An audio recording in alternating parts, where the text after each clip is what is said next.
Hola amigos, soy Manuel Ávila y esto es Espiritualidad y Ciencia.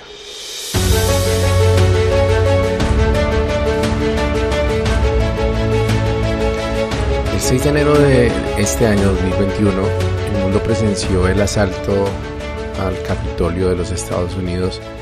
y el asesinato de un policía que protegía ese edificio a manos de manifestantes que en su mayoría pertenecían a grupos de ultraderecha y blancos supremacistas. Mientras tanto, el presidente Donald Trump los alentaba primero desde un púlpito y luego a través de su cuenta en Twitter para, entre comillas, salvar América mostrando fuerza. Ese fue el día en que los Estados Unidos estuvieron más cerca de un golpe de Estado desde la Guerra Civil del siglo XIX. Pero ¿sabías que detrás de esos hechos no hubo solo diferencias ideológicas o políticas, sino el desenlace de una larga estrategia de manipulación digital, teorías de conspiración y noticias falsas? Hoy te voy a contar cómo surgió el movimiento que eligió y sostuvo durante 4 años al presidente más impopular de la historia de Estados Unidos, y cómo una teoría de conspiración estuvo a punto de poner en jaque a la democracia más antigua del mundo. El primer miércoles de este año, el mundo observaba con atención los acontecimientos que se desarrollaban en Washington. Ese día, un evento que usualmente es protocolario en el que los miembros del colegio electoral,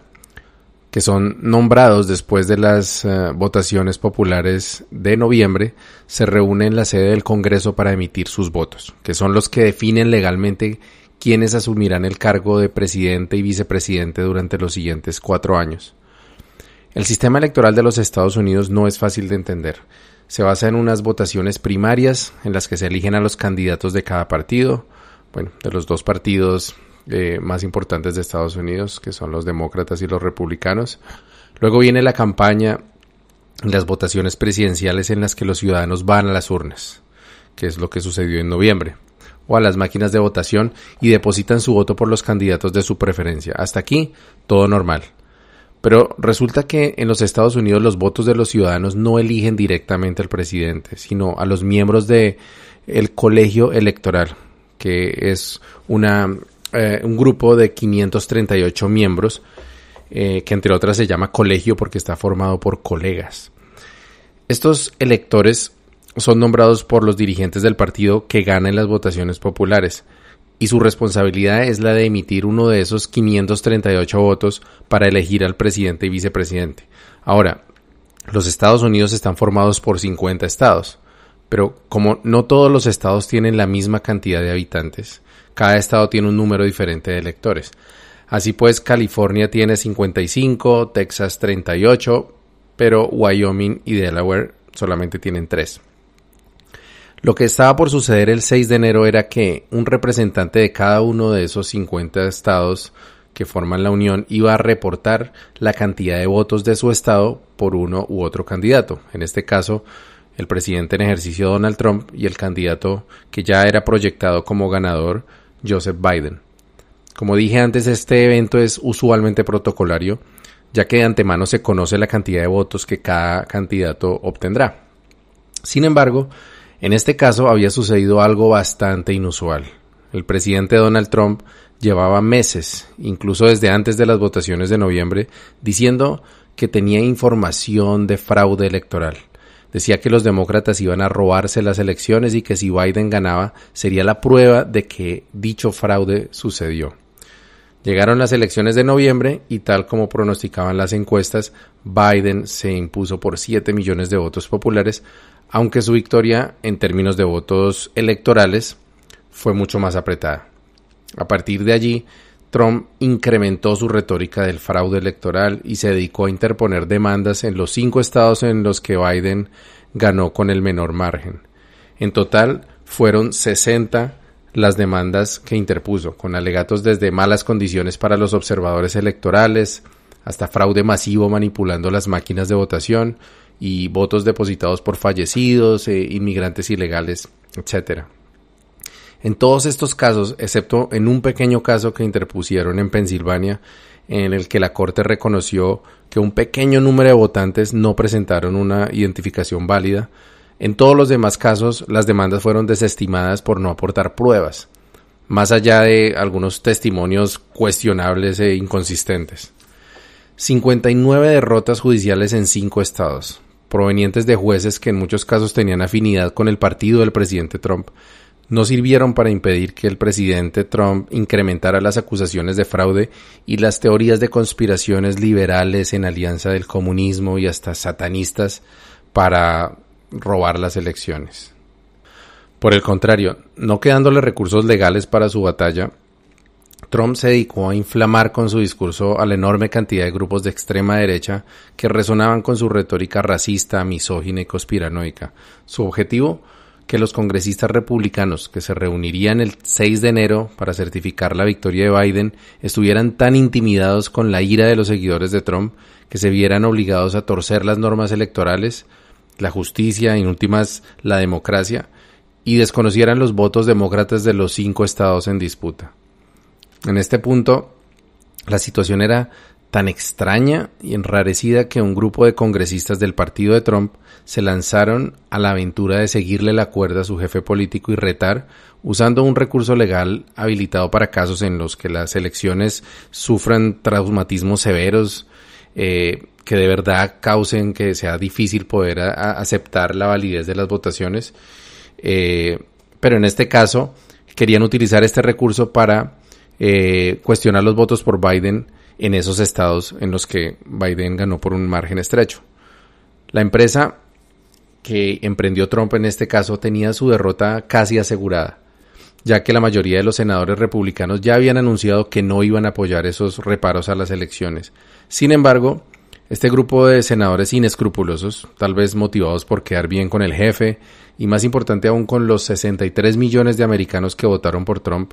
y que en su mayoría creían en la supuesta estafa electoral, procedieron a ponerle la zancadilla al conteo de votos electorales. Yo me encontraba en Medellín siguiendo por internet el proceso que se estaba llevando a cabo en el Capitolio de los Estados Unidos. A eso de la 1 de la tarde, el senador republicano Ted Cruz, que es hijo de un cubano, tenía la palabra y estaba alentando a los miles de manifestantes que pocas horas antes se habían reunido frente a la Casa Blanca para atender a la convocatoria que el propio presidente Trump les había hecho para salvar a América,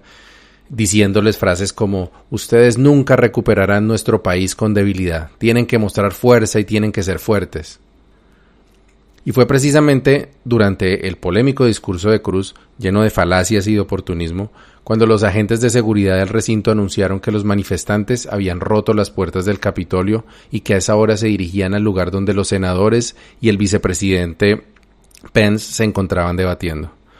El resto de los eventos de ese día probablemente pasarán a la historia como un momento que dividió en dos la política de Estados Unidos. Personajes que parecían sacados de una fiesta de disfraces sentados en los escritorios de los senadores, el tipo disfrazado de Jamiroquai con la cara pintada y cuernos haciendo arengas, pero tal vez lo más lamentable que fue las imágenes de una manifestante abaleada y un policía siendo asesinado por la turba. El saldo final fueron 5 muertos, contando a 2 manifestantes que murieron de paro cardíaco ese día y un policía más que se suicidó a los pocos días del evento. Las imágenes surreales de cientos de personas entrando a la fuerza en lo que se creería que era uno de los edificios con mayor seguridad del mundo despertaban la sorpresa y la mofa del mundo entero. Pero la pregunta que más se repetía era: ¿cómo se llegó a este punto? ¿Por qué tanta ira y tanto odio por parte de personas que aparentemente se benefician de vivir en un país con alta calidad de vida y abundancia? Bueno, hay razones estructurales que explican la inconformidad de la clase media en contra del establecimiento, siendo los Estados Unidos un país con una increíble desigualdad económica y social. Pero esto por sí solo no explica la lealtad y hasta fanatismo que despierta Donald Trump. Un multimillonario inescrupuloso y polémico que nunca ha sido, ni lo fue durante su presidencia, propenso a las causas sociales ni a luchar por la igualdad. También se dice que Trump, al no pertenecer al establecimiento tradicional, es decir, a las familias y clanes tradicionales en el poder, era visto y admirado como un disruptor, alguien que iba a poner en jaque al establecimiento y que podía devolver el poder a la mayoría de blancos maduros de clase media que cada vez son menos influyentes en el país y que sienten que desde hace mucho tiempo, bueno, por lo menos desde George W. Bush, que no los representa nadie en Washington. Esto último creo que es uno de los factores más importantes, ya que lo que Donald Trump claramente defendió durante su cuatrenio fue la predominancia de la raza blanca en el poder. Los cargos ejecutivos y la estructura social, según él, también tenían que estar dirigidos por la raza blanca. Bueno, nunca lo dijo de esa manera, pero es lo que se puede observar de sus decisiones y de los nombramientos que hizo. Aparte de eso, decir que Trump fue un disruptor que puso en jaque a la élite americana es por lo menos una exageración. El magnate ciertamente incomodó a muchos en el poder, pero no por su defensa del pueblo ni las causas sociales, sino por su irrespeto por las normas y los protocolos, la falta de consistencia en sus políticas y en general por su impredecibilidad. En cierto modo, Trump en el poder fue como el guasón de Christopher Nolan, alguien sin un plan, que solamente quiere ver el mundo arder. Bueno, esto puede ser una exageración, pero en muchos aspectos de su gobierno así parecía ser. Pero entonces, después de 4 años de vaivén económico, uno de los peores manejos de la pandemia en el mundo, escándalos y muy pocos resultados positivos para mostrar, al menos para el pueblo, para la gente de a pie, ¿cómo es que 63 millones de personas estuvieron dispuestos a sostener a Trump por 4 años más en el poder? La respuesta, como ha sucedido en cada vez más procesos electorales en el mundo, es una sola palabra: miedo. En las elecciones americanas de 2016, las votaciones del Brexit en el Reino Unido y en la refrendación de los acuerdos de paz en Colombia en ese mismo año, y también en las votaciones de Brasil, las votaciones presidenciales de Brasil en 2018, hubo 3 comunes denominadores: miedo, teorías de conspiración y manipulación digital. En todos los casos, excepto en el Brexit, particularmente el miedo al socialismo del siglo XXI, que fue materializado por el fracaso del chavismo en Venezuela. En el Reino Unido el miedo era a la avalancha de inmigrantes que supuestamente iba a llegar proveniente del Medio Oriente si no cerraban sus fronteras, o a la cantidad de dinero que el Reino Unido estaba mandando a Bruselas para cubrir programas sociales de otros países. Pero en lo que todas esas victorias de la derecha extrema coincidieron fue en que utilizaron las redes sociales para propagar noticias falsas y teorías de conspiración que tenían como único objetivo asustar a la población a su conveniencia.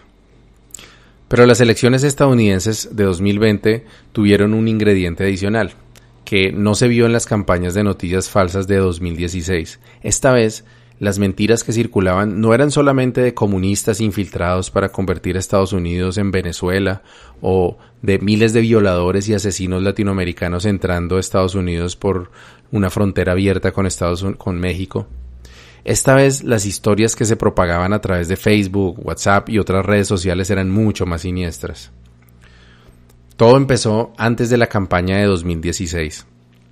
en la que, aprovechando el atractivo de Trump como un outsider, es decir, como alguien ajeno al establecimiento, los expertos en marketing digital de la campaña republicana pensaron que había que vender a su candidato como el tipo que podía limpiar el pantano. Esta es una expresión con la que pretendían mostrar a los políticos demócratas como monstruos elitistas y desconectados de la realidad. Bueno, tal vez no estaban del todo equivocados en eso también. Pero en todo caso fue así como durante esas elecciones de 2016, la campaña de Trump aprovechó la imprudencia que Hillary Clinton cometió al utilizar un servidor de correo particular para sus comunicaciones como secretaria de Estado durante el gobierno de Obama, para mostrarla como una persona corrupta, mentirosa, torcida, decía Trump de ella en sus mítines. Sin embargo, esto no fue todo lo que hizo la campaña. Los estrategas de Trump sabían que, a pesar de ser vistos como políticos tradicionales, no había realmente nada en la hoja de vida de Hillary Clinton, su esposo, el expresidente Bill Clinton, bueno, excepto el gastado tema ya de la infidelidad con Mónica Lewinsky, o de la hoja de vida del candidato a la vicepresidencia de Hillary Clinton, Tim Kaine, que ellos pudieran explotar para volcar a los votantes indecisos a favor de Trump. Trump, en cambio, había tenido numerosos escándalos que todavía estaban frescos en la memoria del público. acusaciones por acoso sexual y hasta violaciones entre 1970 y 2005, bancarrotas de sus empresas incluyendo su aerolínea y una universidad con su nombre,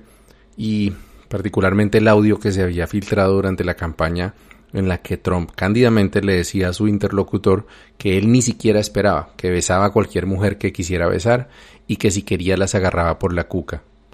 Bueno, en inglés.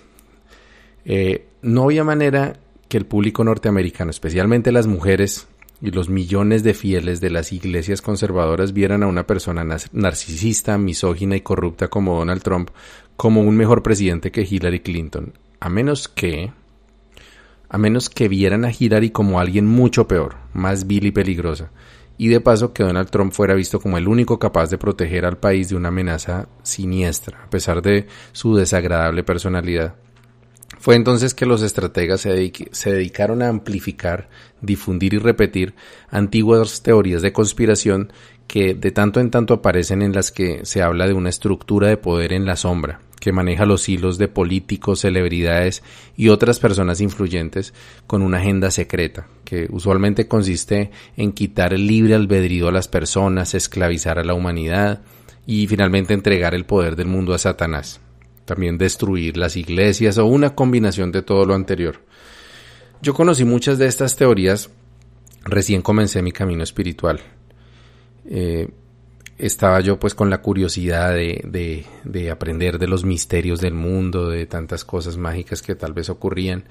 y muchas de las personas que conocía yo en medio de ese despertar de conciencia hablaban sobre sectas secretas, razas alienígenas y logias que estaban formadas por élites del establecimiento que trataban de dominar al mundo. Los Illuminati, el grupo Bilderberg, los Skulls and Bones. Esos eran algunos de los nombres de grupos de los que aprendí realmente bastante, principalmente a través de un libro que escribió el reportero deportivo y escritor inglés David Icke. Este era un libro que era el más famoso escrito por Icke. Su nombre era El Mayor Secreto. Y en él Icke describe cómo el mundo está dominado por una raza de reptiles humanoides que pueden tomar forma humana, que se alimentan de carne humana, incluyendo la de pequeños niños, y que mantienen una compleja jerarquía de reptiles mestizos entre reptil, humano, reptiles puros y humanos, que son leales a su causa y que son justamente los miembros de esos otros cultos secretos que mencioné anteriormente. Bueno, supuestamente estos reptiles cambian de forma y por eso no los vemos todo el tiempo como reptiles, sino que ellos pueden cambiar a voluntad su apariencia y otra cantidad de cosas. A su vez, los humanos que supuestamente reciben poder de los reptilianos tienen que participar en toda suerte de rituales oscuros en los que sacrifican bebés, se beben su sangre y tienen orgías entre ellos y a veces con los mismos niños que han esclavizado sexualmente. Todavía me acuerdo de la impresión que me causaba cada capítulo que yo leía de ese libro y siempre era más macabro que el anterior. No creo que nunca haya creído yo totalmente en esas teorías, pero pensaba que algo de verdad deberían tener. De pronto no era que realmente fueran reptiles, pero a lo mejor era una forma,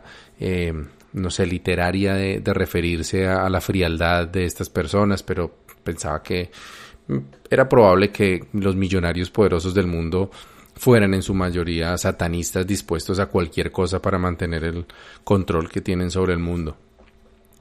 Pues bien, precisamente partes de esas teorías, que desde luego no fueron inventadas, sino recopiladas y aumentadas por David Icke, él mismo también recopilaba estas historias y las digamos, lo decoraba con sus propios toques. Pero fueron estas las historias o probablemente parte de ellas al menos, que los miembros de la campaña de Trump en 2016 empezaron a circular para sembrar el miedo en contra de una posible presidencia de Hillary Clinton. No se sabe si esta estrategia de acusar a la élite del Partido Demócrata como satanistas pedófilos y corruptos estuvo siempre coordinada por el equipo de Trump, o si las teorías de conspiración alzaron vuelo por su propia cuenta. Pero lo cierto es que en octubre de 2017, un usuario anónimo hizo una serie de publicaciones en el foro de internet llamado 4chan, en el que él se identificaba a sí mismo como miembro del gobierno de Trump,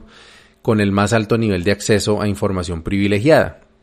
que según él se conocía como autorización Q. Y estos posts, a grandes rasgos, anunciaban que Hillary Clinton, junto con otros políticos y funcionarios del gobierno del gobierno anterior, que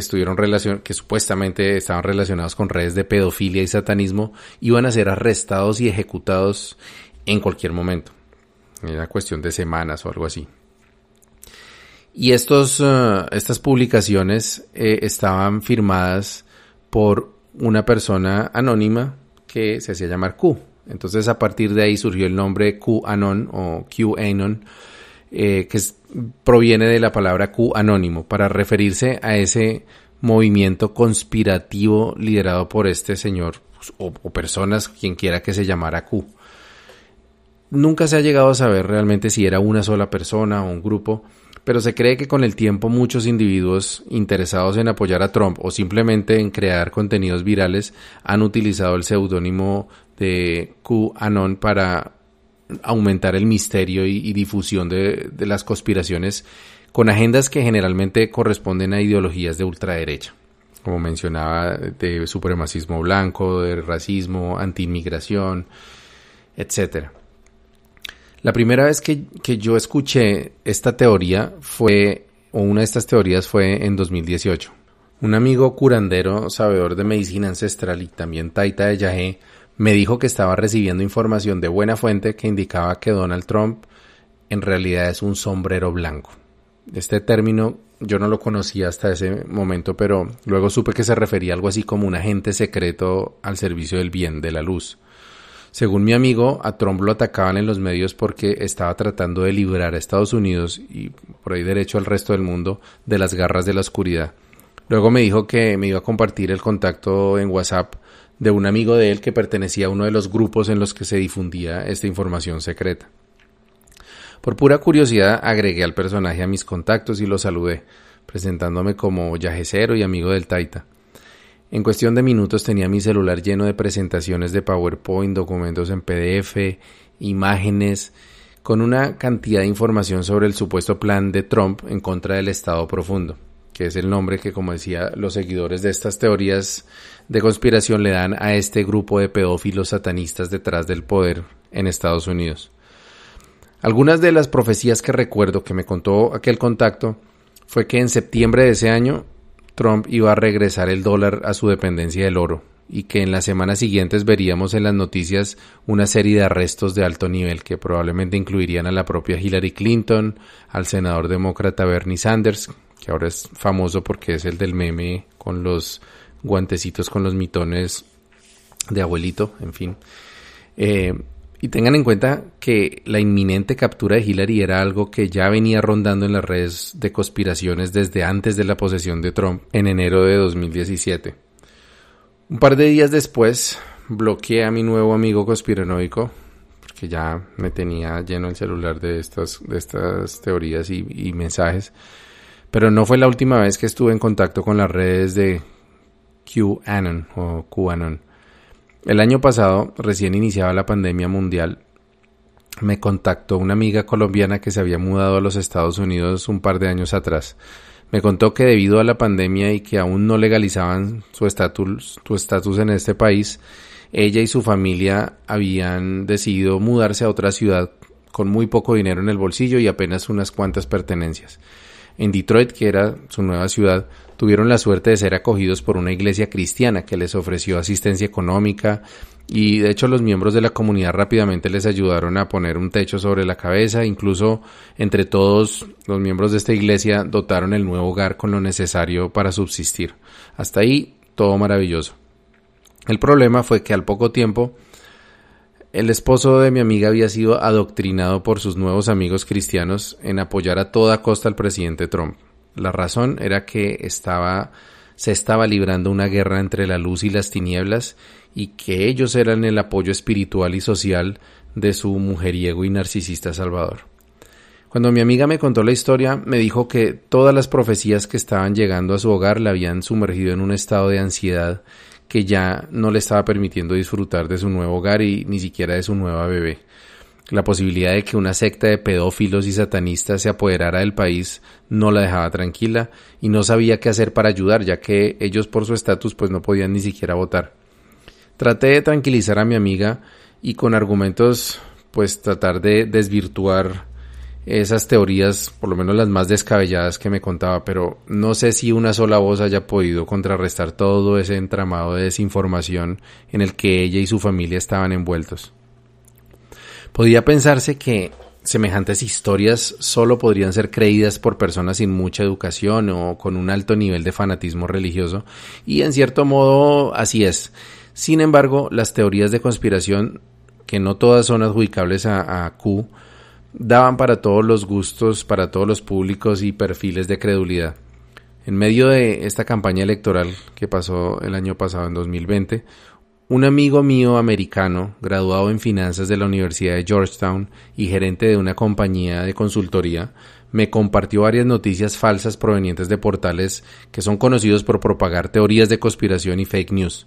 Algunas de esas noticias contenían burdos montajes fotográficos y hablaban de planes para desmontar el Estado de Derecho o entregar el manejo monetario de Estados Unidos al sionismo internacional, que es una forma despectiva de referirse al supuesto plan de dominación mundial por parte de la religión judía. Este plan es parte de las teorías de conspiración antisemitas que ya existían antes de la llegada de Hitler al poder y que causaron las monstruosas consecuencias que todos conocemos. Estos ejemplos que acabo de contar son solo de unos cuantos de los millones de personas en Estados Unidos y en todo el mundo que creyeron y aún creen que Donald Trump, a pesar de no ser una buena persona, ni un buen empresario, y como quedó claro tampoco un buen mandatario, puede ser una especie de salvador mundial, para algunos hasta equiparable a una persona santa. El grado de disonancia cognitiva que se requiere para reconciliar la evidencia con esta teoría solo se puede explicar mediante procesos mentales relacionados con la religiosidad y la superstición. No existe evidencia de que Donald Trump en persona haya sido el creador o que haya autorizado la propagación de estas teorías de conspiración que lo muestran como un redentor, pero lo que es evidente es que desde el principio de su campaña electoral Trump empezó a utilizar frases como Estado profundo, el pantano de Washington, y sus seguidores rápidamente podían asociar esto con las teorías de QAnon. En más de una oportunidad el propio Trump compartió en Twitter mensajes provenientes de las cuentas de Facebook y Twitter asociadas con QAnon, y cada vez que le preguntaban qué pensaba de este grupo y de esas teorías, decía que él amaba a las personas que hablaban de estas cosas, que eran verdaderos patriotas. Y pues con este respaldo explícito o implícito, los millones de seguidores de Trump, en particular aquellos que estaban afiliados a iglesias evangélicas, hombres y mujeres de todas las razas, pero de clase media y sin mucha educación, y hombres con ideología ya supremacista blanca e ideas de ultraderecha, o sea, todos estos grupos fueron los que sintieron validadas sus creencias. A pesar de que las profecías de arrestos masivos de políticos demócratas y la publicación supuesta de evidencias de la pedofilia en la élite, una a una se iban incumpliendo, o por lo menos se postergaban. Los seguidores de Trump seguían acumulando miedo ante un posible gobierno demócrata que, según decían los latinos en la Florida, convertiría a Estados Unidos en otra Venezuela. ¿Nos suena familiar a los colombianos este miedo? La campaña de miedo y desinformación en las redes sociales llegó a su punto máximo en los días finales antes de las votaciones de noviembre, y las historias sobre rituales satánicos de los demócratas, agenda homosexualizadora de Biden o cosas peores sonaban cada vez más traídas de los cabellos. Sin embargo, las encuestas mostraban que Trump, al parecer, ya había llegado como a su límite, a su techo de popularidad, después de estar a punto de terminar su mandato sin cumplir la mayor parte de sus promesas de campaña y sin cumplir ninguna de las profecías de QAnon. La mayor parte de la población estadounidense sabía que su país no resistiría otros 4 años de desgobierno con Trump en el despacho Oval, así que a pesar de no estar particularmente entusiasmados por el candidato Joe Biden, cerraron filas a su alrededor y se dispusieron a desalojar al inquilino de la Casa Blanca en las votaciones del 3 de noviembre. Fue entonces cuando la campaña de Trump anticipando su inminente derrota en las urnas, se empeñaron de lleno a cultivar una nueva teoría de conspiración, que el sistema electoral del país estaba comprometido y que los demócratas tenían listo el mayor fraude electoral de la historia. No les preocupaba que la gente se preguntara por qué Trump, con 4 años en el poder, o el Partido Republicano con mayoría en el Senado, no se hubieran encargado en arreglar ese defectuoso sistema electoral, o por qué no había ni una sola demanda judicial ni una investigación del FBI para esclarecer la supuesta amenaza. No importaba nada de eso, porque quienes seguían a Donald Trump hacía tiempo que habían renunciado al escepticismo o incluso al sentido común. Lo único importante era que los demócratas eran unos comunistas pedófilos y satanistas y que incluso el irresponsable Donald Trump es un mal menor en comparación. Este fue de hecho la única profecía de Trump que él mismo hizo que se cumplió. Efectivamente fue derrotado en las urnas por un margen mucho mayor del que él esperaba, en el voto popular al menos. Y esto dificultaba enormemente la posibilidad de mantener el poder a punta de cuestionar votos inválidos aquí y allá. Incluso en los estados en los que ganó con menos diferencia Biden, la diferencia era mucho mayor que la que por lo menos logró George W. Bush en la Florida en las votaciones del año 2000. Es decir, aquí no había la posibilidad de que se pudieran denunciar algunos fraudes aquí y allá, no. Aquí la única opción que tenía Trump era apelar a la teoría de conspiración que había cultivado cuidadosamente por meses de un fraude masivo y sistemático por todo el país. La estrategia sería entonces interponer una cascada de demandas en los estados donde la diferencia de votos era más estrecha,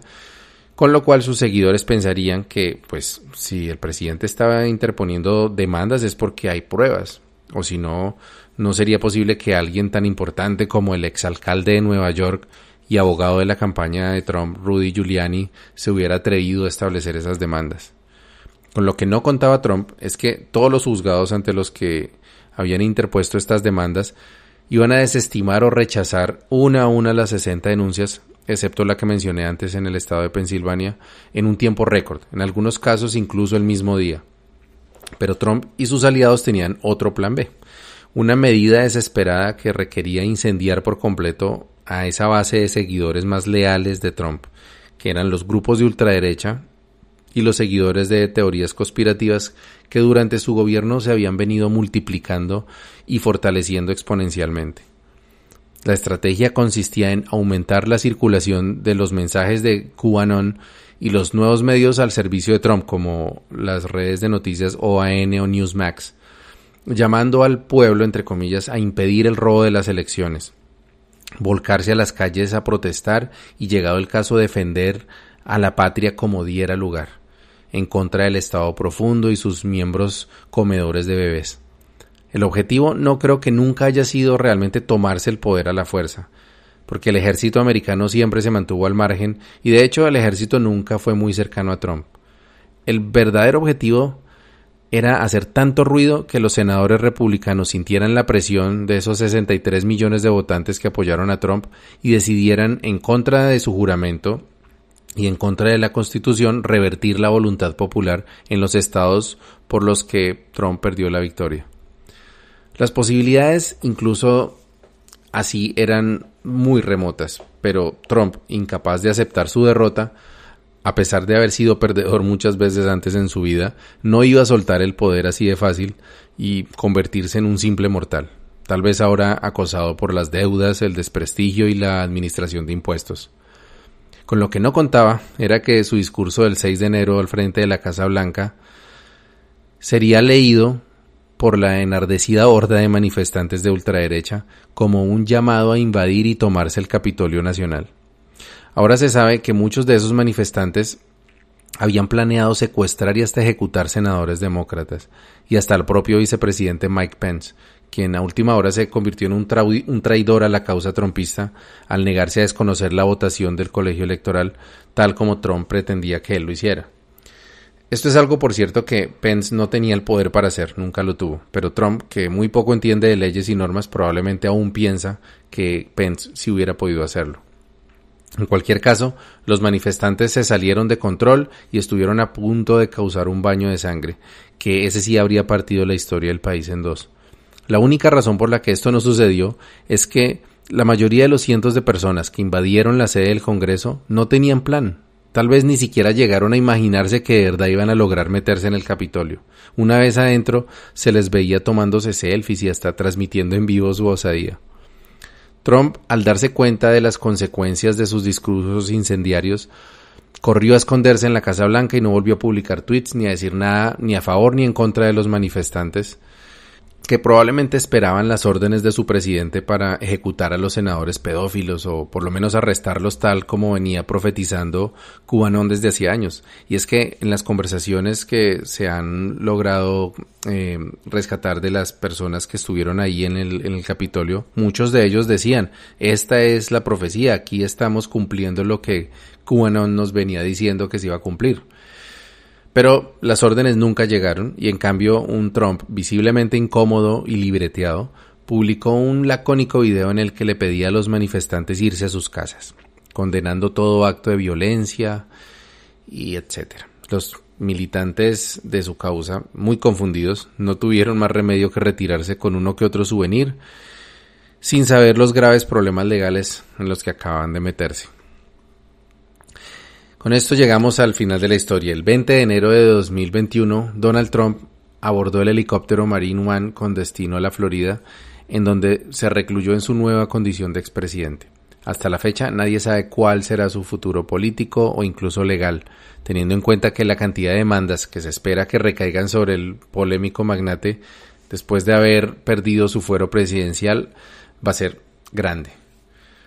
Investigaciones periodísticas posteriores a la posesión presidencial de Joe Biden muestran que entre las comunidades de seguidores de Trump y QAnon hay desconcierto y tristeza. Algunos de los miembros de estos grupos se preguntan si tal vez fueron engañados y si todas estas profecías de arrestos, ejecuciones y liberación nunca fueron ciertas. Pero otros consideran ahora Trump un traidor a la causa y piensan que no tuvo el coraje de cumplir con el plan y dar la orden para acabar con el Estado profundo cuando tuvo la oportunidad. Sin embargo, hay muchos, quizás la mayoría, que están adoptando las nuevas teorías de conspiración que ya empiezan a surgir, según las cuales lo que pasó es parte del plan. Y quizás ahora Trump va a trabajar en la sombra para desarticular al Estado profundo. Algunas teorías incluso apuntan a que Joe Biden ni siquiera es el presidente legalmente y que Trump puede retomar el poder en cualquier momento. La cuestión con las teorías de conspiración es que casi nunca mueren cuando la realidad las deja sin piso. La mayoría de las teorías pseudocientíficas, por ejemplo, de los cambios que supuestamente iban a ocurrir el 12 de diciembre de 2012, siguen existiendo hoy en día, solo que con fechas alternativas, incluyendo el 12 de diciembre del 2021, por cierto, o sin una fecha específica, pero siempre con calidad inminente, es como que va a suceder muy pronto. Es muy posible que el propio Donald Trump siga aprovechando su imagen de redentor ultraderechista e instigando nuevas teorías de conspiración como una forma de mantenerse vigente durante los próximos 4 años con miras a una posible campaña de reelección en 2024, a la que técnicamente tiene posibilidades legales de presentarse, a no ser que algún proceso legal nuevo o de los que están en curso, como el proceso de impeachment que ya le abrió la Cámara de Representantes, lo inhabilite de participar de nuevo en elecciones. El riesgo que representa QAnon, al igual que muchas otras teorías de conspiración, no es que sean adoptadas por la mayoría de la población.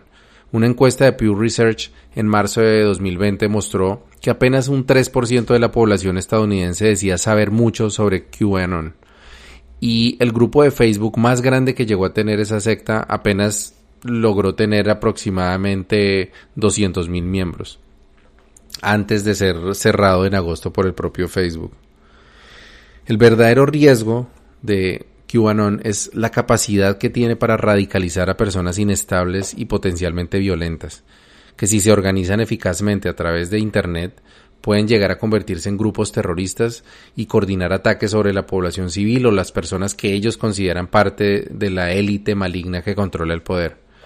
Uno de los resultados más impactantes que arrojó esta investigación de Pew Research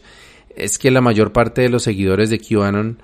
son republicanos mayores y cristianos evangélicos, pero un subgrupo muy representativo son creyentes de movimientos espirituales, de nueva era y en particular de poblaciones con raíz latinoamericana. El pensamiento mágico y supersticioso del que yo he venido hablando en varias oportunidades en este canal, especialmente en el episodio sobre el lado oscuro de la espiritualidad, hace que muchas personas de buen corazón, buenas intenciones y con el deseo de despertar su conciencia terminen apoyando a personajes autoritarios y déspotas que utilizan su imagen de seres sobrenaturales o salvadores para oprimir a los débiles, marginar a las minorías y perpetuarse en el poder, aunque para lograrlo tengan que destruir a las instituciones, la oposición y el Estado de Derecho de un país. En un próximo episodio vamos a hablar de cómo reconocer estos peligros y evitar que nuestras democracias se terminen convirtiendo en el campo de juego de la manipulación y el miedo. Buen camino y buena brisa.